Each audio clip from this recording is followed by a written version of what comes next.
मुहाने पर Iran America.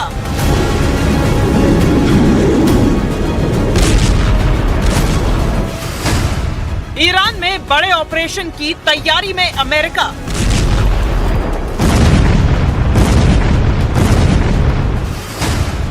Iran की अमेरिका को लास्ट वार्निंग।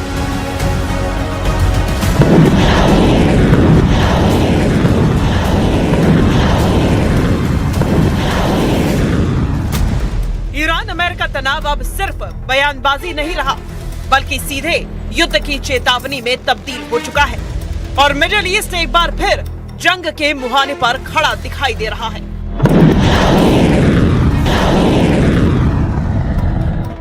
दोनों देशों के बीच अब तक जारी जुबानी जंग अब खुली धमकियों में बदल चुकी है। ईरान ने साफ चेतावनी दी है कि अगर अमेरिका ने कोई भी आक्रामक कदम उठाया तो जवाब बेहद सख्त होगा। वहीं अमेरिका ने भी पलटवार करते हुए कहा है कि राष्ट्रपति के लिए सभी विकल्प खुले हैं। निर्णायक जवाब के लिए तैयार ईरान।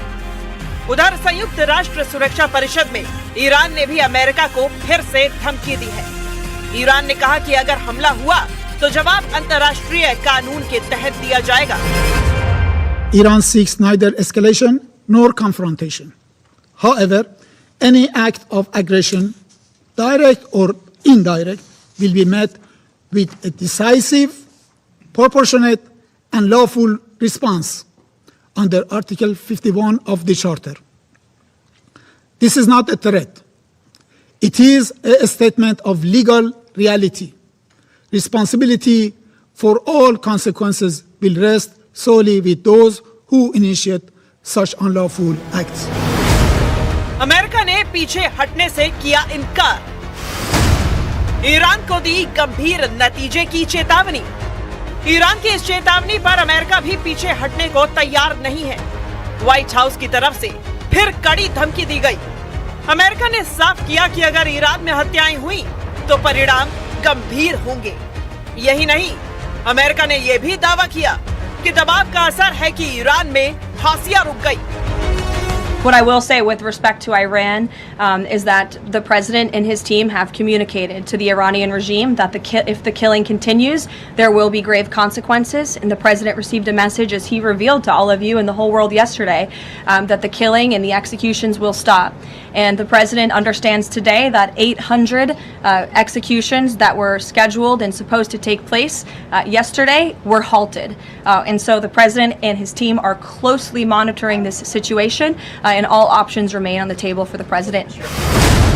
ईरान के निशाने पर अमेरिकी एयरबेस।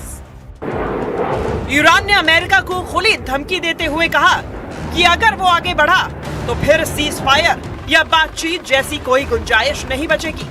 ईरान ने अब अपनी नजर उन देशों पर भी टेढ़ी कर ली है जहां अमेरिकी एयरबेस मौजूद है। ईरान ने साफ कहा है कि सऊदी अरब, यूएई, कतर, बहरीन, तुर्की और इराक में मौजूद अमेरिकी एयरबेस सुरक्षित नहीं है।